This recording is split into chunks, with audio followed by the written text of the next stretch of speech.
صدر آصف علی زرداری کے لیے متضاد خبریں آنا شروع ہو گئی ہیں۔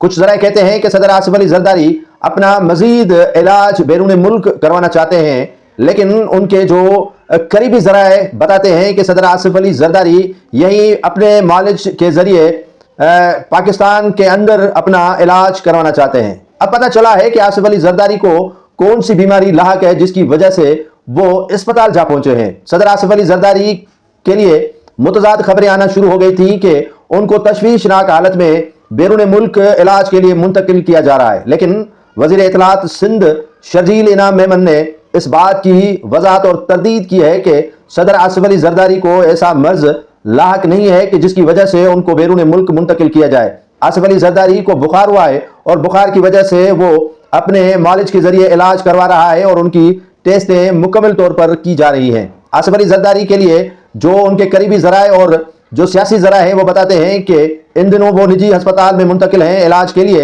اور انہیں بخار ہوا ہے اور جس کا علاج ان کے معالج ڈاکٹر عاصم کر رہے ہیں۔ پاکستان کے سیاسی سماجی شخصیات ان سے رابطے میں ہیں۔ گورنر سندھ نے رابطہ کیا ہے ڈاکٹر عاصم سے۔ وزیر اعظم نے خود آصف علی زرداری سے فون پر بات کی ہے۔ اسپیکر قومی اسمبلی ایاز صادق اور دیگر رہنماؤں نے آصف علی زرداری سے رابطہ کر کے ان کی صحت دریافت کی ہے۔ آصف علی زرداری کے ذرائع کہتے ہیں کہ ان کی حالت خطرے سے باہر ہے اور تشویشناک نہیں ہے۔ اگر تشویشناک حالت ہوتی تو یقیناً انہیں بیرون ملک علاج کے لیے منتقل کیا جا سکتا تھا۔